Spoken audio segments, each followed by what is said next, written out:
Buenas tardes a todos. Me encuentro muy bien porque estoy como en casa. Hace un tiempo un sacerdote llamado Baltasar Gracián dijo en una ocasión parecida a la mía, como decíamos ayer, ¿no? Bueno, en realidad yo creo que nunca me he ido, ¿sí? Desde que salí, hace unos años, en realidad algún tipo de conexión he continuado con la Universidad de Montemorelos, por unas cosas o por otras. Así que yo no tengo la sensación de que me fuera por una temporada y regresar ahora. Esa es la sensación, digamos, emocional, interna, ¿no? Después, cuando uno mira la agenda, pues evidentemente he estado unos años fuera, haciendo otro tipo de actividades, pero cuando se me pidió la semana de oración, me daba la impresión que era una de las tantas actividades que hemos tenido el honor de poder realizar en años pasados, ¿no? Así que me encuentro muy bien, me encuentro como en casa, no me siento visita. Y bueno, yo espero que con la ayuda del Señor podamos encontrarnos con Dios a través de la naturaleza a lo largo de esta semana de oración, ¿sí? Yo quisiera decir unas cositas antes de empezar. Le he querido titular 3 cosas, una introducción y empezamos con el primer tema, ¿no? La primera cosa siempre es las gracias, ¿no? Me gusta ser agradecido, ¿no? Porque uno debe tanto a los demás, somos una especie social y no podemos vivir aislados de los demás, le debemos siempre muchísimas cosas a las personas que nos rodean. Y en este caso quería agradecer a Dios en primer lugar, por supuesto, y a la Iglesia Universitaria en las personas que la dirigen y la trabajan por haberme hecho este honor de poder estar con ustedes a lo largo de esta semana. Y también querría decir otra cosa, una aclaración. Esta semana de oración está pensada para los estudiantes, que se renuevan continuamente. De manera que, aunque una buena parte de los contenidos de mis temas ya han sido dados por mí en el pasado desde este mismo lugar, para ellos son todos nuevos. Y es interesante que lo aclare porque estoy en una universidad que ya me conoce, que yo he tenido el privilegio de estar aquí delante de ustedes presentando diversos temas, pero ahora tengo una ocasión nueva y es recopilar no solo los viejos temas, sino también he incorporado nuevos, bajo un común denominador que va a ser naturaleza profunda. Y aunque ustedes, los veteranos, los miembros de personal de esta institución, me habrán oído algunos de los temas que voy a presentar, pero va a estar todo en un conjunto nuevo que es la naturaleza profunda, que de alguna manera va a ser como una especie de hipótesis de trabajo. Y luego lo que el pastor Irán Ruiz ya ha comentado. Esto parece como un broche de oro de un trimestre de escuela sabática dedicado al tema de los orígenes. Yo no sé si nos hubiéramos puesto de acuerdo, nos hubiera salido tan bien, ¿no? Pensamos en la semana de oración sin pensar que en el trimestre habría el tema de los orígenes. Evidentemente, invitarme a mí siempre tiene que ver con la naturaleza. Nos hemos casado desde hace mucho tiempo, la naturaleza y yo, y no podemos separarnos. Entonces, pedirme que yo tenga algunos temas es hablar de mis amores, ¿no? Sobre la naturaleza. Y entonces el ambiente lo he visto tan favorable que me llevé una alegría muy grande. El sábado pasado estábamos despidiendo el último tema del trimestre de los orígenes. Y un sábado después estamos siguiendo hablando de los orígenes, pero bajo un prisma distinto, como es la naturaleza profunda, ¿sí? Así que me parece que esto es un medio idóneo que el Señor ha querido ponerme delante para facilitar un poquito la labor de lo que vamos a hablar a lo largo de esta semana. Por eso he puesto en la diapositiva, por un lado, los orígenes de la escuela sabática y por otro lado, naturaleza profunda del tema de la semana de oración. Una introducción y empezamos. Bueno, ¿saben que el tema de la naturaleza no tenemos los cristianos un espacio en él? que nos han conquistado la naturaleza, unos y otros. Por ejemplo, en la búsqueda de un sentido para la naturaleza, tenemos al materialismo científico que a través del evolucionismo considera el factor económico como la causa principal del proceso evolutivo, ya que la selección natural selecciona según el grado de utilidad que tenga un determinado rasgo. Sí, la teoría de la evolución es una teoría economicista. Selecciona todo aquello que es útil. Lo que le interesa a la naturaleza es lo que ésta selecciona para la supervivencia. Lo que no le interesa económicamente lo elimina. Entonces, bajo esta interpretación se mueve hoy la ciencia materialista. Así que todos los libros que ustedes tomen para estudiar la naturaleza, todos los libros universitarios, cualquier libro de texto, siempre les interpretará la naturaleza desde este tipo de punto de vista. Siempre es una teoría economicista. Siempre hay una razón económica detrás de las causas de por qué la naturaleza hace esto o hace lo otro. Los orientalistas, que siguen muchísimo de cerca todas las tendencias de las religiones orientales, una especie de espiritualismo falso, como yo lo considero, resulta que hablan de ecología profunda. Tenemos este filósofo como autor, Arnenés, que para referirse a un movimiento ecológico, fíjense, radical, cuya idea principal es que los seres humanos se vean como parte de la naturaleza viva e interconectados con ella con el fin de respetarla y vivirla, pero que cae en un claro panteísmo de influencia de las religiones orientales. Es decir, la naturaleza nos la han tomado, por un lado, los materialistas, que tratan de demostrar la naturaleza solamente como un origen natural, es decir, el origen de la naturaleza está en la propia naturaleza, y por otro lado, las religiones orientales y todas las influencias que están ejerciendo sobre Occidente, que tratan de hablarnos de una naturaleza tan espiritual que es panteísta, todo es Dios. Así que el evolucionismo no hay Dios, la naturaleza se crea a sí misma. El orientalismo todo es Dios, nosotros somos Dios, la naturaleza es Dios. Y entre estos dos puntos de vista no está el nuestro, el cristiano. Y a veces tenemos miedo de hablar de determinadas cosas para no meternos en el terreno materialista o en el terreno orientalista. Pero mi propuesta para esta semana es esta. El cristiano tiene algo que decir en esto. Es decir, la naturaleza nosotros decimos que ha sido creada por Dios, pero tenemos que encontrarle un sentido a la naturaleza. Porque la naturaleza que muchos de ustedes están estudiando, por ejemplo, alumnos de medicina, porque estudiar el cuerpo humano es estudiar también la naturaleza, esa naturaleza siempre está interpretada desde un punto de vista materialista, técnico. Pero no está el sentido cristiano que le da una dimensión especial a la naturaleza. Por eso, naturaleza profunda es la búsqueda de un sentido para la naturaleza a la luz, eso sí, de la revelación y de la ciencia. No pretendemos darle la espalda a la ciencia, pero queremos tener presente la revelación.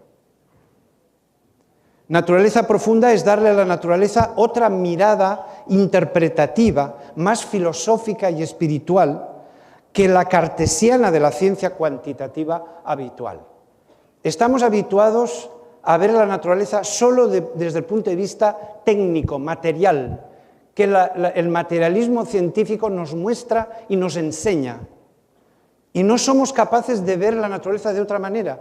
Así que vamos a tratar esta semana de poder contemplar otro tipo de naturaleza. Y también, por supuesto, obedece al deseo de conocer mejor a Dios a través de su obra creadora. Es decir, la naturaleza revela a Dios y estudiar la naturaleza es estudiar y conocer mejor a Dios. Recuerden esa frase que he anotado al final. Por sus frutos los conoceréis. ¿No lo dijo Jesús? No dijo Jesús, por sus palabras sabréis quién, sino por sus frutos. Entonces, estudiar la naturaleza no deja de ser una forma de conocer a Dios a través de su obra, de sus frutos.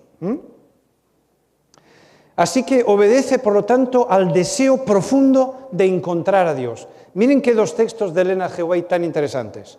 Dios se nos ha revelado en su palabra y en las obras de la creación. Por el libro de la inspiración y el de la naturaleza hemos de obtener un conocimiento de Dios. Y este otro texto es formidable. El libro de la naturaleza y la palabra escrita, ambos hacen que el estudiante conozca mejor a Dios. Y eso es lo que vamos a hacer a lo largo de esta semana. Vamos a abrir los dos libros. Aunque el título es Naturaleza Profunda, pero no podemos interpretar la naturaleza sin la revelación. Lo mismo que necesitamos para entender ciertos párrafos de la Biblia, también la luz que nos proviene de la naturaleza. Son dos libros que se complementan en el conocimiento de Dios. Dios ha creado la naturaleza y ha inspirado la Biblia.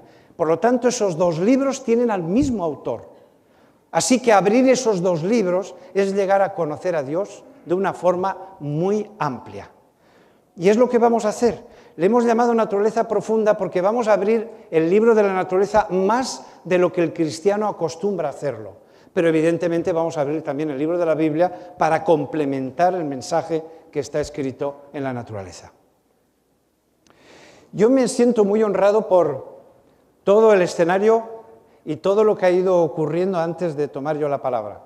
Desde estas flores que son preciosas, no sé si se han dado cuenta, qué amarillo tan profundo, tan intenso, y qué bien combina con el verde. ¿Ah? Además es uno de mis colores favoritos, el amarillo, así que han acertado. Me siento perfecto aquí. Hemos cantado Más allá del sol, vamos a hablar esta noche de Más allá del sol, y hemos cantado himnos al Creador. Me he sentido tan bien como hacía poco que no me sentía. Porque el sábado apunta a la creación y glorifica a su Creador. Entonces estar a la puesta de sol, ya en las horas del sábado, adorando al Creador, reconociéndolo como Creador y recordando la naturaleza y viéndola delante de nosotros, esto es un privilegio. Así que para empezar el tema de esta noche, vamos a hacerlo inclinando nuestros rostros y haciendo una oración. Padre que estás en los cielos, muchísimas gracias por haber hecho una creación tan bonita, tan fascinante. Pero a pesar de esa hermosura, nosotros queremos ver a lo largo de esta semana los mensajes que tú has dejado escritos en esa naturaleza para nosotros.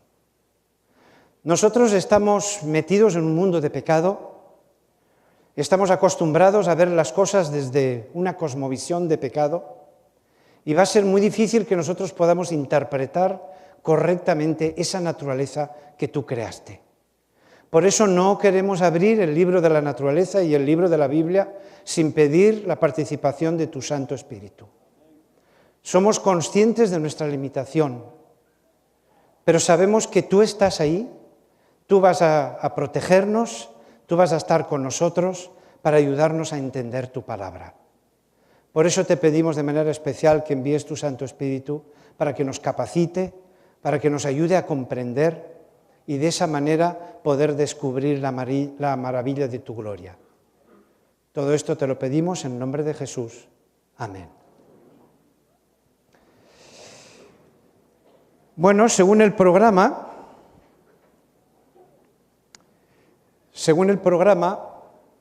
tenemos el tema de la cultura esta noche. Y yo quisiera decirles cuáles son los objetivos que tengo para la semana de oración antes de comenzar el tema de la cultura.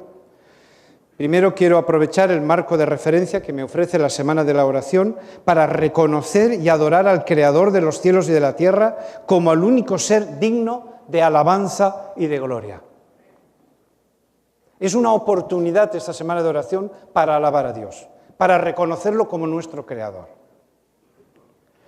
También quiero abrir un espacio de reflexión. La Semana de Oración debe ayudarnos a parar en el camino de los quehaceres de cada día y tomar un tiempo para lo espiritual. Y es una dimensión más del ser humano. No solo está lo social o lo intelectual, está también lo espiritual. Es una necesidad humana.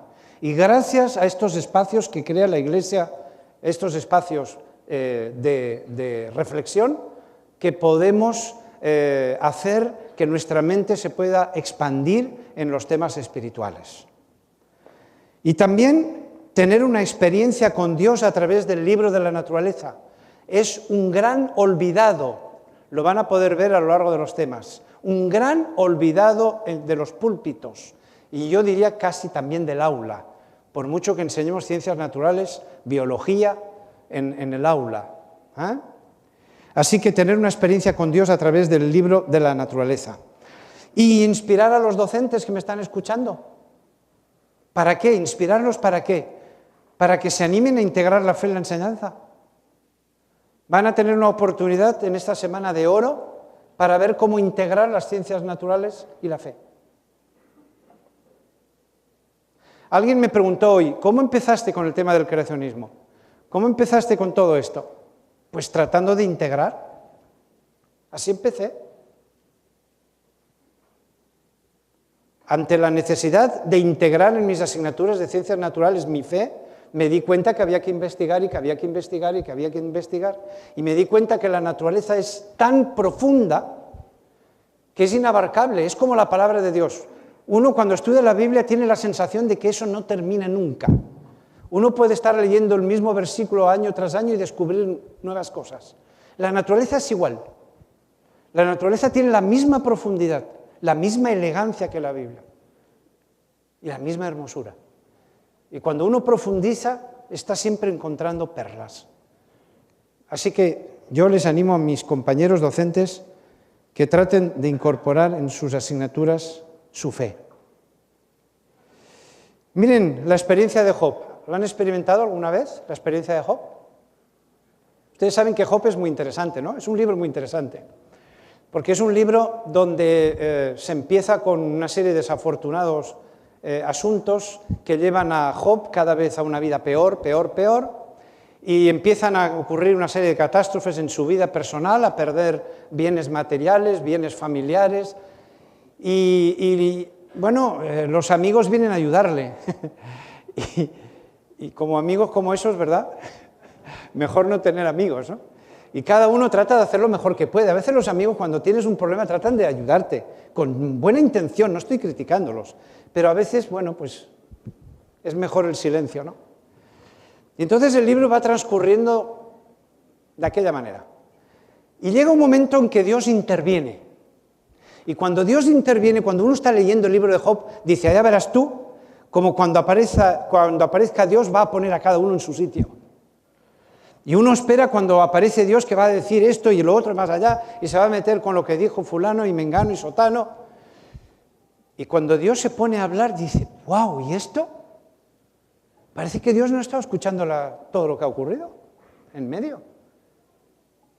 Dios no sigue el hilo del libro. Y uno se queda sorprendido, porque Dios interviene a través de dos grandes discursos. Además, no son dos intervenciones cortitas de parte de Dios, sino que Dios se expande. ¿Y de qué habla Dios? ¿De qué habla Dios? ¿Cuál es el tema de Dios en el libro de Job? La naturaleza. Y además es un examen. Yo te voy a preguntar y tú me vas a responder. ¿Cómo me explicas esto? Y aquello, y lo demás allá. Y Job está callado todo el tiempo. No aprobó ese examen. No contestó casi a ninguna pregunta. Y uno cuando lo lee dice, bueno, ¿y a qué santo sale esto?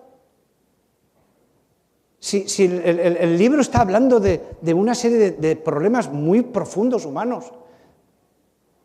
Y Dios sale con un tema que parece que no tiene nada que ver con el contexto del libro. Dios sale con el libro de la naturaleza. Y es tan impactante en Job que fijaros lo que dice Job.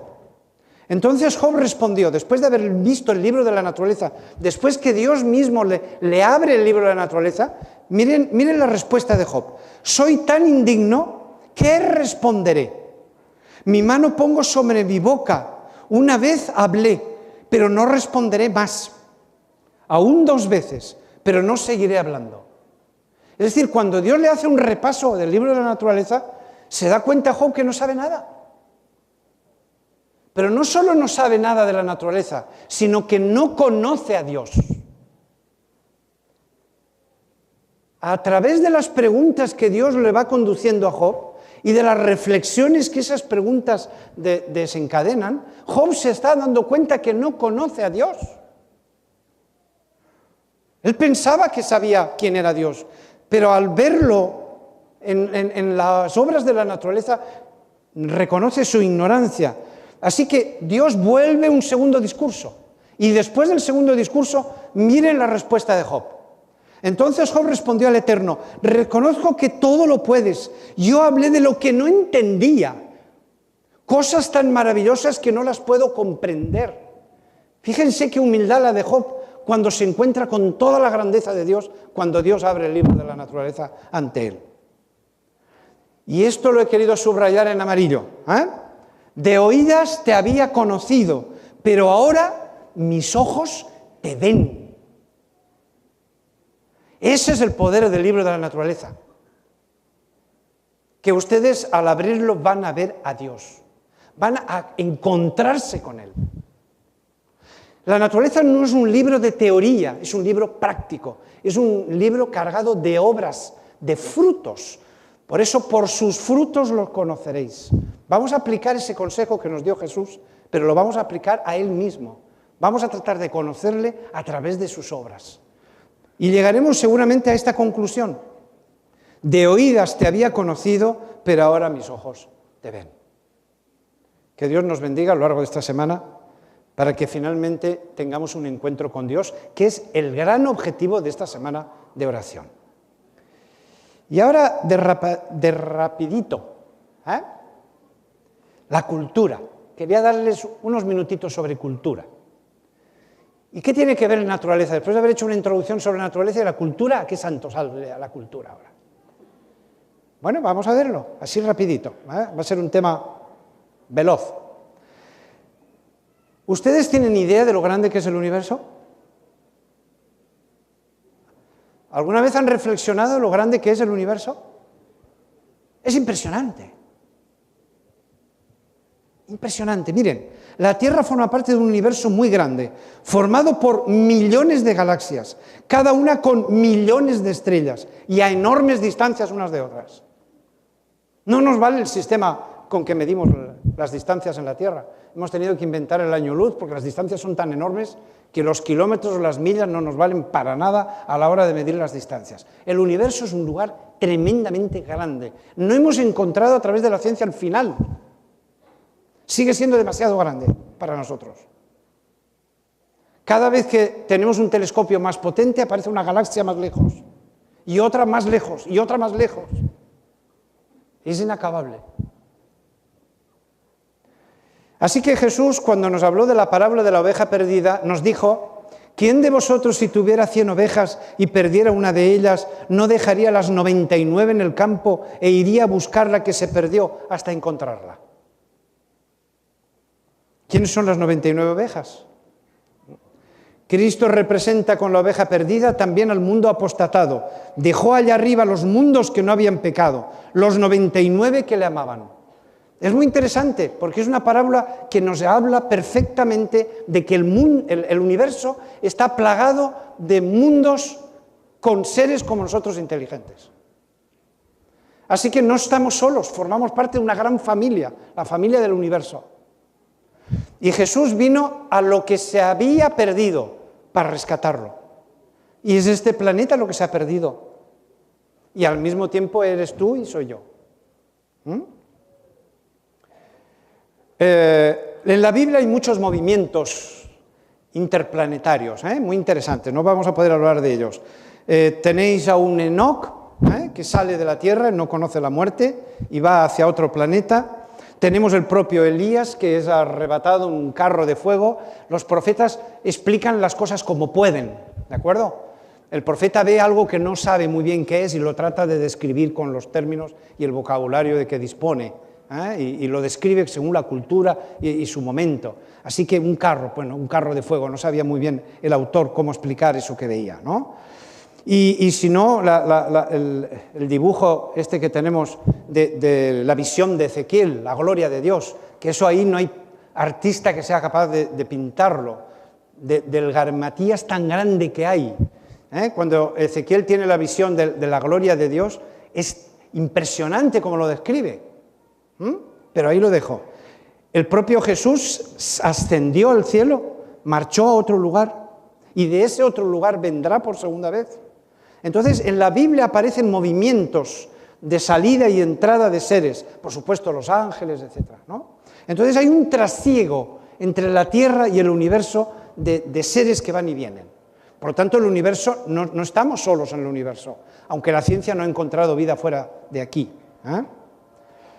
Elena G. de White tiene nada menos que 197 citas de otros mundos, inteligencias de otros mundos, los habitantes santos de otros mundos, el Señor me ha dado vistazos de otros mundos, los habitantes de todos los mundos que había creado. Es decir, hay innumerables preguntas que no podemos hacer sobre esos mundos. Seguro que a ustedes les gustaría saber cómo son, dónde están esos planetas. Lo dejamos para otro momento. Pero la pregunta que más me interesa en esta noche es: ¿cómo será la cultura de ahí fuera? ¿Se lo han planteado? Yo vengo de una cultura, la española, me encuentro con una cultura mexicana. Hace poco estuve en Perú dando unos cursos en la Universidad Adventista que tenemos allá, otra cultura. No hace nada estuve también en Estados Unidos, otra cultura. ¿Cuál es la cultura del cielo? ¿Qué es la cultura que a mí me interesa? ¿Cómo es la cultura de ahí fuera? De los seres que no han pecado. ¿Cómo serán? Miren, la cultura es muy curiosa. Hay gente dedicada a estudiar el asunto, el concepto de cultura, porque no es tan fácil explicarlo. Yo no podría darles esta noche una definición de cultura. Si ustedes entran en Internet y buscan la palabra cultura, verán las definiciones que hay. No es fácil, porque es un fenómeno difícil incluso de entender, peor todavía de explicar. Pero la cultura tiene una serie de componentes. Miren, está la conducta, que es el área más externa, la conducta, perdón. Es decir, lo que se ve cuando uno va a una población distinta, cuando vas a otra cultura distinta a la tuya, lo primero que se ve, lo externo, es cómo se comporta la gente. Sus costumbres, sus hábitos, qué comen. Pero después, más adentro, esa conducta obedece a unos valores. Y esos valores obedecen a unas creencias. Y finalmente esas creencias obedecen a una cosmovisión. Y la cosmovisión, ya lo vamos a explicar ahora, es una manera de entender el mundo y de entender la vida. Vamos a verlo con esto. ¿Qué es la conducta? ¿Qué se hace? Los valores, ¿qué es importante? El valor tiene que darle respuesta a la pregunta, ¿qué es importante? Las creencias, ¿qué es verdad? La cosmovisión, ¿qué es real? Entonces, yo no sé si ustedes se han preguntado alguna vez qué tipo de cultura habrá ahí afuera. ¿Cómo será la cultura de estos seres que viven en otros planetas? Miren las dimensiones de la cultura, que es muy interesante. La cognitiva, ¿qué saben? Si escriben libros, no. ¿Qué tipo de material informativo tienen? ¿Qué tipo de música? ¿Qué tipo de tradiciones? Si hay fiestas que conmemoran. ¿Qué tipo de lengua hablan? A nivel afectivo, ¿cuáles serán los gustos de esos mundos que no han pecado? ¿Cuál será su ideal de estética? ¿Cómo expresan sus estados de ánimo? ¿Cómo son sus emociones? ¿Qué comen? No sé si hay relaciones entre ellos como nosotros. ¿Cómo llevan a cabo, por ejemplo, el noviazgo? ¿En qué consiste el matrimonio? Una ceremonia matrimonial en un otro planeta, entre seres que no han pecado. ¿Cómo educan a los hijos? ¿Hay escuelas? ¿Cómo son esas escuelas? Y luego hay una dimensión evaluativa en toda cultura, que es lo que está bien y lo que está mal. Para esas culturas, ¿qué es lo que está bien? ¿Y qué es lo que está mal? A mí me interesa saber todo eso, porque tarde o temprano yo espero ser ciudadano de ese reino de los cielos. No es un tema que a mí no me interese esto. Yo quiero tratar de acercarme en la medida de lo posible a esa cultura del universo para poder formar parte de ella algún día sin hacer el ridículo. Porque cuando uno va a una cultura que no es la suya, qué mal, porque va metiendo la pata una detrás de otra, ¿no? Desde que saludas a alguien... El otro día ya me olvidé que había estado en México. Me saluda a alguien, me da un beso y yo le doy 2 besos como en España. La otra persona se quedó así como diciendo, ¿y este hombre? Pues puse el automático de mi cultura y no me di cuenta. La manera de saludar, si ustedes van a Tailandia, cuidado, tienen que saludar de otra manera. Es decir, la cultura es algo interesante y si uno no quiere estar fuera de lugar, tiene que saber todos esos entresijos para saberse mover bien. Bueno, ¿qué es lo esencial y lo opcional en la cultura celestial? Miren, en toda cultura hay 2 círculos, lo tienen ahí en verde y en rojo. En verde es lo opcional y en rojo es lo esencial. ¿Qué quiere decir? Que en toda cultura hay cosas que sí o sí la cultura espera que usted lo haga. Si no, es pecado mortal. Es decir, en lo esencial uno no puede meter la pata.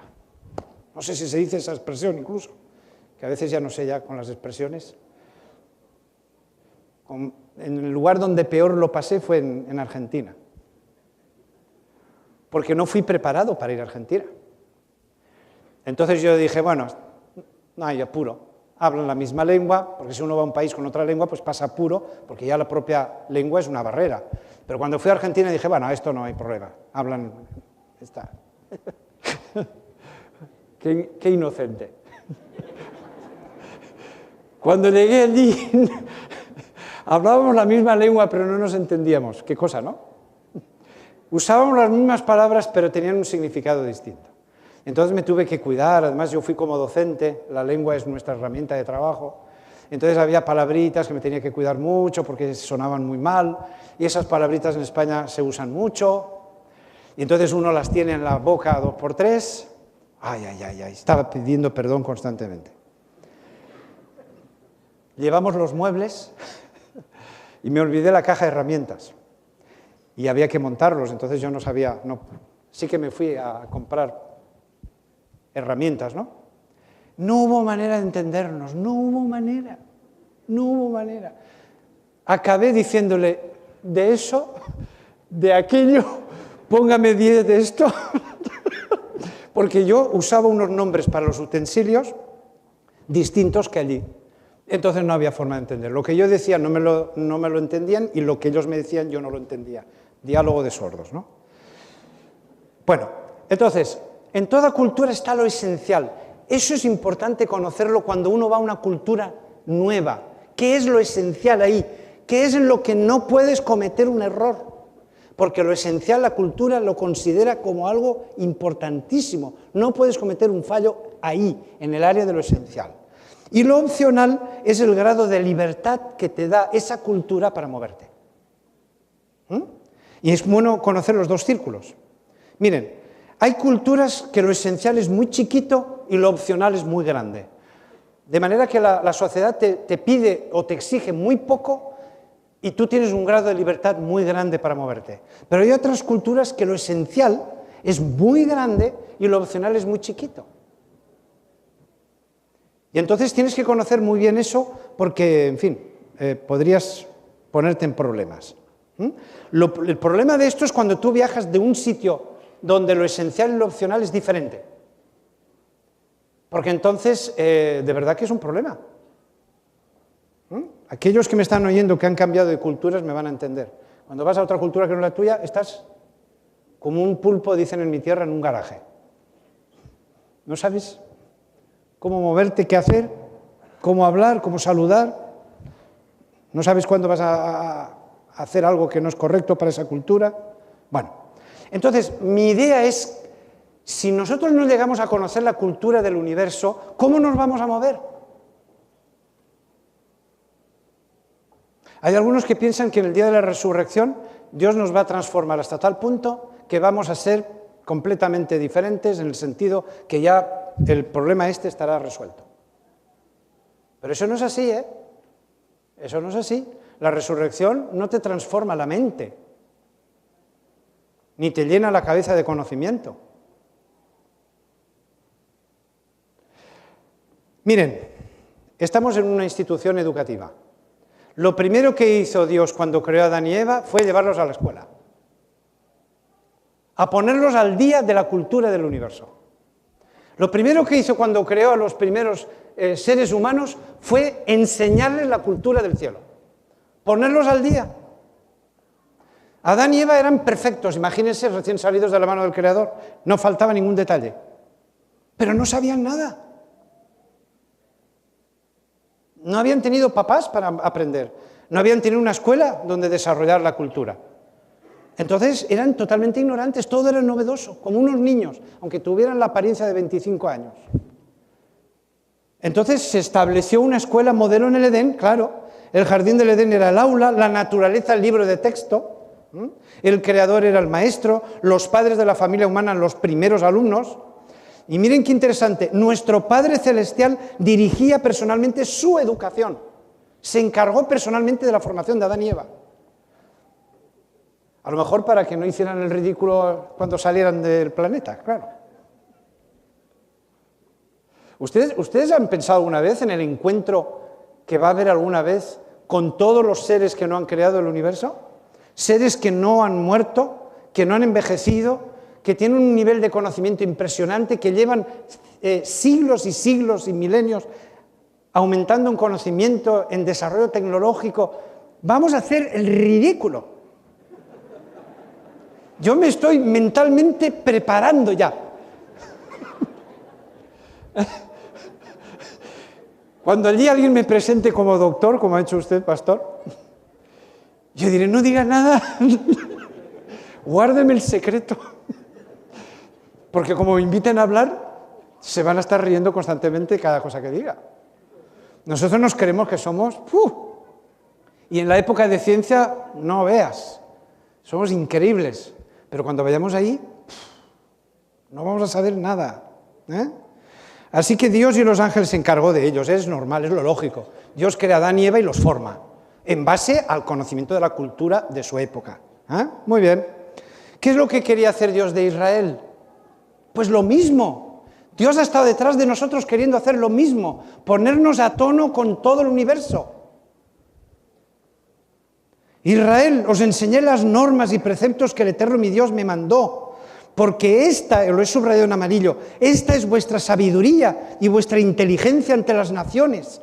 Miren qué texto tan bonito, que al oír todas estas leyes dirán, qué pueblo sabio y entendido, qué nación grande es esta. Dios tenía un sueño para Israel increíble. Ustedes imagínense lo que hubiera sido para Israel tener esas raíces con el universo. Imagínense ese pueblo cómo podía haber brillado y haber destacado frente a todos los pueblos de los alrededores. ¡Qué privilegio tener al Creador como Dios! Pero miren, no, seremos como todas las gentes. Seremos como todas las gentes. Los hebreos no llegaron a ser el pueblo que Dios deseaba hacer. Dios deseaba que su pueblo le considerase a Él. Serían elevados, ennoblecidos, capacitados para el alto destino al cual los había llamado como su pueblo escogido. Los israelitas no se dieron cuenta de que ser en este respecto diferentes de las otras naciones era un privilegio y una bendición especial. No fueron capaces de darse cuenta de lo que significa estar unido a Dios. Se te abre la mente a todo un mundo de ventajas. Pero nosotros seguimos empeñados en que queremos ser como todas las gentes. Dice, ellos despreciando este alto honor, desearon ansiosamente imitar el ejemplo de los paganos. Y dice Elena G. de White, y aún hoy subsiste entre los profesos hijos de Dios el deseo de amoldarse a las prácticas y costumbres mundanas. Todavía no somos capaces de mirar hacia el universo, que formamos parte de una gran familia, que hay muchos mundos que no han pecado. que han seguido investigando la naturaleza, que nos avanzan en muchísimas cosas. Y ese Dios quiere ser tu Padre y quiere estar contigo y bendecirte. Y nosotros queremos seguir siendo como los demás. Hasta en la investigación imitamos muchas veces a los demás. Nosotros tendremos que estar investigando ya en otro ámbito de cosas. Tendremos que ser muy originales, tendremos que sorprender. Se debería de notar que detrás de nosotros hay un Dios que nos aventaja en tantas cosas, ¿no? Así que me encantan estos párrafos, como el que se ha leído antes de Marcos 4:30, ¿no? ¿Ustedes se imaginan a Jesús tratando de explicarnos la cultura del cielo? ¿Ustedes han tratado de explicar su cultura a otra persona que no la conoce? A mí siempre me gusta preguntar, ¿y cómo son los de tal sitio, no? Cuando iba a venir a México, lo primero que pregunté a alguien fue, ¿y cómo son los mexicanos? ¿O cómo son los argentinos? O alguien me pregunta, ¿y cómo son los españoles? Y es muy difícil contestar, ¿eh? No crean. Yo puedo contestar a nivel de conducta, ¿eh? Y contar 2 o 3 anécdotas, nos reímos un ratito y hasta sacamos chistes. Pero nos hemos movido en el ámbito solamente de la conducta. Pero ¿y de los valores? ¿Y de las creencias? ¿Y de la cosmovisión? Entonces, cuando Jesús quiso presentarnos el reino de los cielos, ¿cómo lo hacía? Por eso dice, a vosotros os he dado saber los misterios del reino de los cielos, refiriéndose a los apóstoles. Buscad primero su reino, eso es lo importante. El reino de los cielos es semejante a, pero me encanta sobre todo lo que hemos leído al comienzo. ¿A qué compararemos el reino de Dios? ¿Qué parábola nos servirá para representarlo? Es decir, ¿cómo os explico yo cómo es aquello? ¿Cómo os lo explico cómo es aquello? ¿Cómo transmito yo a ustedes cómo es la cultura celestial? A gente que está acostumbrada a convivir en una vida de pecado, donde todo lo miramos desde la cosmovisión del pecado y le encontramos a todo no sé cuántas historias. ¿Cómo puedo elevar a este pueblo del mundo del pecado al mundo celestial? ¿Cómo les explico la cultura del cielo? ¿Cómo lo hago? ¿A qué compararemos? ¿Cómo me las voy a arreglar? ¿Qué parábola me voy a inventar para explicarles los conceptos? Esto los docentes que me están escuchando lo pueden entender mejor que nadie. A veces los docentes tenemos que explicar un concepto y decimos, ¿y cómo lo explico? Y cuando a veces lo has explicado y te preguntan, y por la pregunta ya ves que no se ha entendido, dices, madre mía, ¿y ahora qué hago? ¿Cómo lo explico de otra manera para que este alumno me pueda entender? Pues yo trato de imaginarme a Jesús entre los apóstoles y digo, ¿y ahora cómo les explico yo a estos? ¿Cómo son las cosas de ahí arriba? Los mandamientos, ¡ay, qué interesantes son los mandamientos! Los mandamientos, si hiciéramos una traducción respetando las lenguas originales, no dice, no son mandamientos en negativo. Mirad qué bonito suena en una traducción libre. Tú vas a honrar a tus padres si eres de la cultura del cielo. Tú no vas a matar. En esa cultura del cielo no se le podría ocurrir a alguien eso. Tú no vas a cometer adulterio, eso no pasa por el pensamiento. Tú no vas a robar, vas a respetar lo de los demás. Tú no vas a mentir si eres del reino de los cielos y perteneces a esa cultura. Tú no vas a codiciar lo que es de otro. ¿Se imaginan un mundo donde eso pudiera ser? Yo he conocido algo de esto cuando fui a Suecia y a Noruega. Yo me acuerdo que veníamos de haber hecho una exploración científica por las islas del norte y cuando bajábamos traíamos un montón de cosas. Así que acostumbrados a la cultura española de que te quitan esto y aquello, pues lo primero que hicimos fue preguntarle a alguien, bueno, ¿hay algún sitio donde podemos guardar los carros? Porque los traemos cargados de cosas.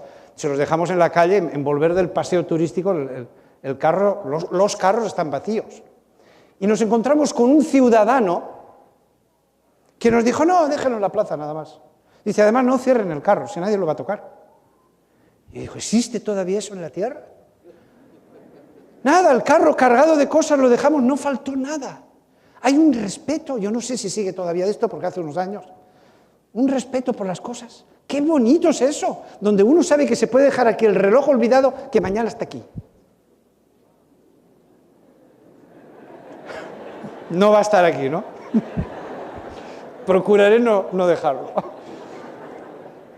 Pero se dan cuenta, nosotros nos reímos, pero es para llorar. Esto es para llorar. Y más si pierdo el reloj, ¿no? Miren, la cultura del cielo tiene que ser una cosa muy hermosa. En lugar de ver tantas prohibiciones y tantas cosas, miren qué bonita es. El sexto mandamiento. Jesús dice, es que el mandamiento dice más. Oísteis que fue dicho no matarás, pero detrás del no matarás yo os digo que cualquiera que se enoje contra su hermano y cualquiera que diga necio, es decir, lo insulte, y cualquiera que... Es decir, tenéis que ser capaces de ver más allá del mandamiento. ¿Eh?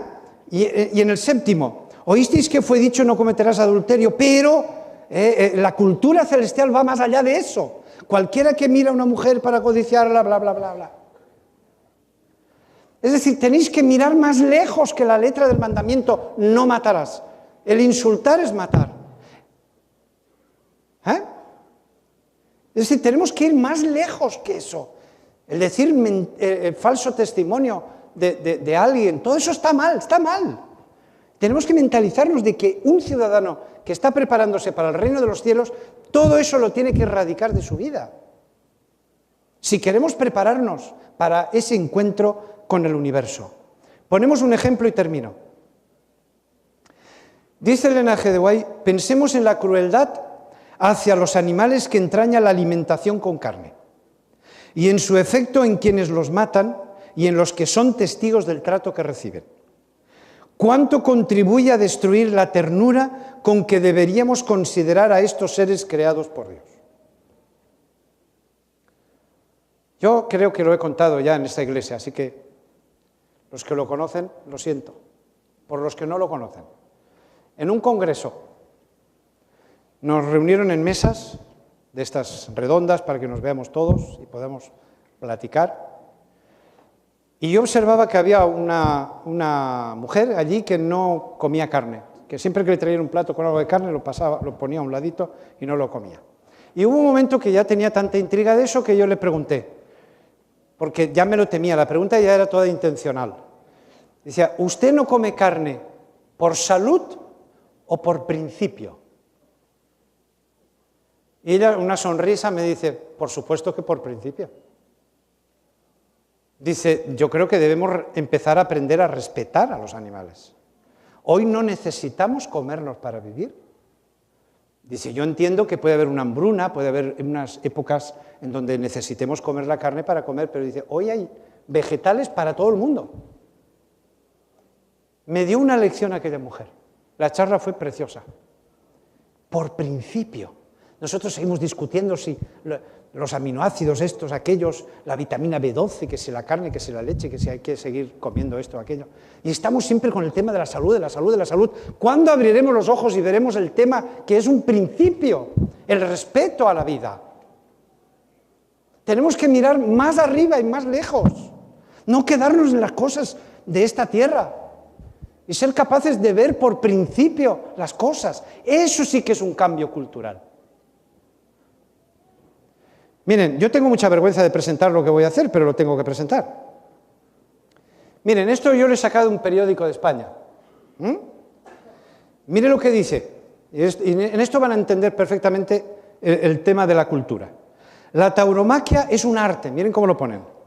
Y los festejos taurinos, un espectáculo que conjuga la cultura, miren, y la tradición, como reflejo del espíritu de una comunidad que se siente vinculada por unas mismas costumbres y pautas de comportamiento. Miren qué bonito. Los toros son el símbolo de una gran nación histórica, una fiesta admirada por literatos y artistas de todos los tiempos, como expresión, y esto era para subrayarlo, como expresión de cultura al más alto nivel. ¡Ay, por favor! Y yo lo siento que ustedes también están con la fiesta esta. Lo siento en el alma, porque yo me avergüenzo de esto. Es decir, ¿cómo podemos llamarle cultura al más alto nivel una fiesta en la que se atormenta un animal? La juerga y el juego y el arte es ver sufrir un animal hasta que es muerto. Yo no sé cuántos conocen ustedes lo que hay detrás de los toros, pero no se pueden imaginar el toro lo que sufre. Y eso le llaman arte y cultura al más alto nivel. Y digo que tengo vergüenza porque soy español y esto es de allí. Está dividida España en dos grupos, pro toros y en contra de los toros. Incluso hay una comunidad, la catalana, que ya ha votado leyes para prohibir que se hagan este tipo de expresiones, ¿no? Que hayan corridas de toros. Y me alegro. Ahora hay otro pueblo que está tratando de hacer lo mismo, que es el País Vasco. Pero ahí hay una historia, y he oído en la televisión, y he visto y he leído cosas que digo, por favor, ¿cómo podemos hoy día seguir llamando a esto cultura al más alto nivel? Termino. El Congreso da luz verde para que la fiesta se declare bien cultural. Ay, ¿cómo puede ser que eso exista todavía hoy día? Pues yo me avergüenzo como español de que esté eso así, pero miren, así es la cosa. Pero yo lo pongo como ejemplo. Los que estamos pensando en la cultura del cielo y del universo, tenemos que tener una mentalidad distinta a esto. No podemos estar prisioneros de estas cosas. Tenemos que ser capaces de respetar la vida, de respetar a los animales, por supuesto al prójimo, ser capaces de respetar los mandamientos, porque un ciudadano del reino de los cielos no mentiría, no robaría, y cosas de estas. Porque eso es un bien, eso sí que es un bien cultural. Entonces nuestra mentalidad tiene que cambiar. Miren lo que ha cambiado la mentalidad. Cuando ustedes se han reído por lo del reloj. Cuando Adán vio las primeras señales de decadencia en la naturaleza, lo he puesto en amarillo subrayado, cuando cayeron las hojas y se marchitaron las flores, se lamentó mucho más de lo que los hombres en la actualidad se lamentan por causa de sus muertos. Lloraba Adán cuando vio marchitarse la vegetación como consecuencia de la entrada del pecado. Sentía una tristeza profunda de cómo se deterioraba la naturaleza. Pero nosotros estamos tan habituados al pecado que no vemos ningún problema con esto. ¿Ven el cambio cultural que eso implica? Esto es cultura. Los que queremos unirnos a la cultura celestial vayamos cambiando todas estas cosas. Si no queremos hacer el ridículo, todo depende del grado de ridículo que uno esté dispuesto a sufrir, ¿no? Bueno, miren, una mirada a la cultura del cielo. En el cielo todo es noble y elevado. Todos buscan el interés y la felicidad de otros. Ninguno se dedica a velar por sí mismo y a cuidarse a sí mismo. El principal gozo de todos los seres santos es presenciar el gozo y la felicidad de aquellos que los rodean. Los príncipes del cielo, los potentados de este poderoso reino, solo son rivales en el bien, en buscar la felicidad y el gozo mutuos. Esto parece utopía. Pero para eso venimos a la iglesia, para alcanzar esta utopía. Está lejos, porque nosotros vivimos un mundo de pecado y lo tenemos lejos, pero debemos de ir hacia ahí, hasta elevarnos como cultura cristiana. ¿Ah? Así que termino con esta diapositiva. ¿Por qué hablar de cultura en una temática de naturaleza?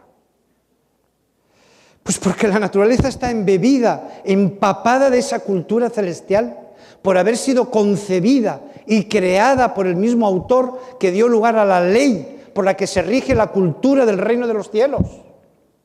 Estudiar la naturaleza desde un punto de vista espiritual es, por tanto, descubrir el escrito está de esa cultura en cada unidad de vida. Y ustedes lo van a ver a lo largo de la semana. Cuando abramos el libro de la naturaleza, vamos a encontrar cultura celestial por todos los lados. Y cuando el libro de la naturaleza nos inspire en principios, van a ver que son principios que se elevan por encima de las culturas terrestres. ¿Por qué? Porque ese libro viene de Dios.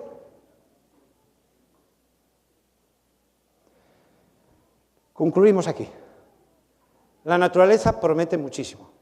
Le hemos llamado naturaleza profunda porque no vamos a hablar de la naturaleza tecnológica que estudiamos cada día. No vamos a explicar la fotosíntesis, ni vamos a estudiar el catabolismo de los glúcidos desde aquí.